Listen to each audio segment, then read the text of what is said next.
El aborto es un tema de gran controversia internacional. Por un lado, la Iglesia Católica defiende el derecho a la vida del ser humano que ha comenzado a vivir en el vientre de su madre, y de otro lado, ONGs laicas, organizaciones no gubernamentales, promueven el aborto seguro.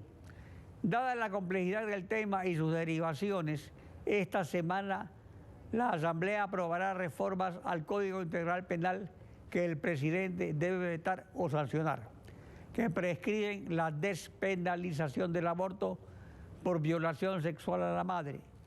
Hemos invitado a Monseñor Luis Cabrera, arzobispo de Guayaquil y vicepresidente de la Conferencia Episcopal. Buen día, Monseñor. Bienvenido a Contacto Directo. Muy buenos días. Muchísimas gracias por esta oportunidad de poder dirigirme a tan directo público. Además de la violación como causal de despenalización, se propone agregar el incesto, un mal congénito y la inseminación no deseada. ¿La Iglesia impugna también esas causales? Bueno, lo primero que nosotros como Iglesia Católica defendemos es el derecho primero y fundamental de vivir. Un derecho que está por encima de toda connotación política y religiosa. Primero hay que vivir y luego pues tener la posibilidad de pensar de una forma u otra o rechazar. Como usted muy bien dice, son 4 causales que son propuestas en la reforma que la Asamblea está llevando adelante. Lógicamente no ha habido el debate suficiente por cada una de ellas. Quizás se ha puesto el acento únicamente en la causal por violación. Entonces yo creo que ese es un tema complejo, delicado, que se debería profundizar, que se debería conocer realmente cuáles son las implicaciones y las consecuencias de cada una de estas causales que permitirían el aborto en el país. Entre los argumentos de quienes apoyan despenalizar el aborto por violación están que hay miles de mujeres presas, que es primera causa de muerte, y también la revictimización de la mujer violada. ¿Por qué no los considera válidos la Iglesia? Bueno, yo primero tendríamos que decir que la violación es un crimen y la violación destruye a la mujer física, emocional y espiritualmente. Realmente es un crimen execrable que no podemos permitir. También por otro lado, el aborto, y no dice la religión, es la ciencia, también el sistema jurídico, que demuestra que en todo aborto, sea espontáneo o voluntario, con pena o sin pena, muere un ser humano. Entonces aquí viene el conflicto. ¿Cómo respetar los derechos fundamentales?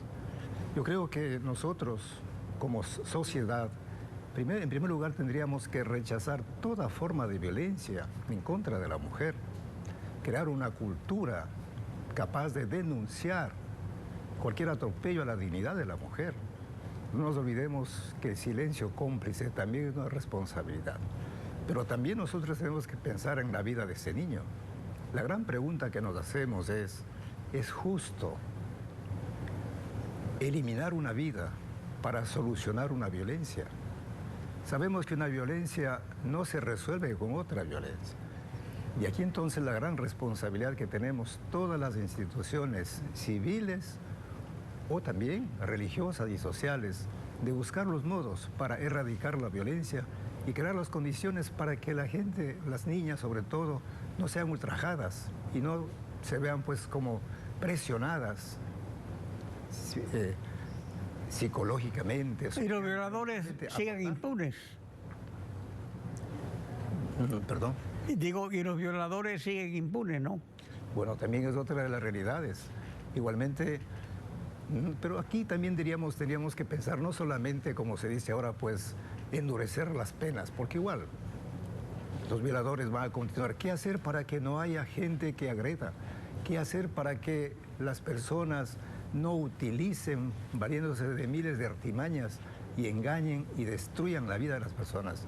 Ese es el punto principal, ir a las causas de todo este sistema de violencia que se ha ido generando entre nosotros y que lamentablemente se lo ha comenzado a ver hasta como normal.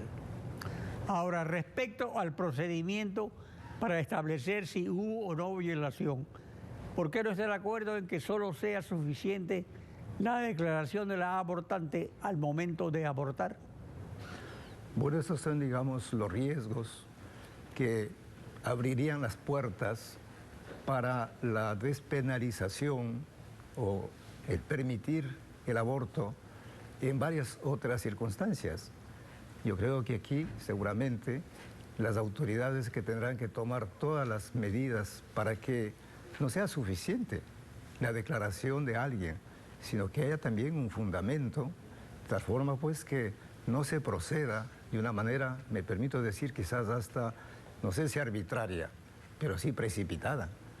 Yo creo que aquí los juristas tendrían que buscar los medios necesarios para que no ocurra ese tipo de situaciones. O sea, si es solo por una declaración que no es comprobada, quiere decir que se abre la puerta para que todos los casos de aborto sean hechos supuestamente por violación. Entonces, en ese caso, esa declaración de violación, ¿en qué momento debe ser? Bueno, yo creo que inmediatamente tendría que la víctima, pues, dar a conocer, lógicamente dentro de la reserva, de la confidencialidad, como decimos, para que el agresor no quede en la impunidad, para que no se permita que aquella persona que cometió ese crimen desaparezca o pueda inclusive continuar con esa práctica perversa. Entonces, en esos términos que no permiten comprobar si en efecto hubo violación, ¿el proyecto de ley despenaliza totalmente el aborto? Bueno, el totalmente yo creo que habría que preguntarse. No me atrevería a decir eso. Sin embargo, abre las puertas, eso sí, para que a lo mejor se pueda dar en otro tipo de circunstancias también. Yo creo que hay que ceñirse también a lo que actualmente se está discutiendo para no ir más allá de lo que la ley está proponiendo. Ahora, en caso de que la Asamblea apruebe el proyecto de ley para despenalizar el aborto por violación, ¿qué esperan del veto presidencial? Bueno, yo creo que primero habría que sensibilizar a los asambleístas para que tengan en cuenta que están representando a más de 16 millones de ecuatorianos y que la inmensa mayoría estamos a favor de la vida desde la concepción.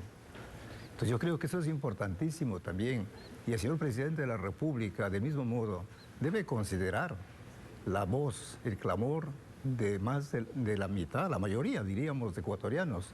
Además, también algo que me parece importante es esto, que más del 80% de los ecuatorianos somos creyentes y no se puede descalificar simplemente diciendo que la fe no tiene un espacio en el campo político, en el campo civil, en el campo legal. Yo creo que también como creyentes somos parte de este Estado laico ecuatoriano, entonces no se puede minimizar. Entonces mi invitación concreta es pues, a que se considere también el clamor de la inmensa mayoría del pueblo ecuatoriano. Y además, desde el punto de vista laico del inicio de la vida, es una garantía constitucional que la vida empieza desde que se concibe. Es decir, que se trata de una garantía constitucional que podría ser violada discrecionalmente. Bueno, el inicio de la vida desde la concepción no lo dice la religión, no lo dice la fe, lo dice la ciencia. Y además la misma Constitución garantiza el cuidado de la vida desde ese instante. De tal manera que es un asunto de coherencia, que nuestras leyes respondan y respeten también a este principio constitucional y científico. Sería otro caso parecido al de que se autorizó el matrimonio de personas del mismo sexo, porque tienen cédula que dice que son hombres, que son mujeres, y ya no dice que son de sexo masculino o de sexo femenino. Bueno, son temas diferentes y hay que discutirlos también en foros distintos. Hoy estamos concentrados justamente en ese tema del aborto o de la despenalización del aborto por las 4 causales que usted termina de decirlo. Son temas distintos, pero no es distinto el sistema de distorsionar una garantía constitucional. Bueno, lógicamente es un tema, como usted acaba de decir, eminentemente jurídico y que por lo tanto tiene que ser discutido en los foros pertinentes. Estoy de acuerdo que siendo distintos, pero las leyes pueden favorecer lo uno o lo otro. Luis Cabrera, arzobispo de Guayaquil, gracias por acompañarnos en Contacto Directo. Muchísimas gracias a usted. Estefi.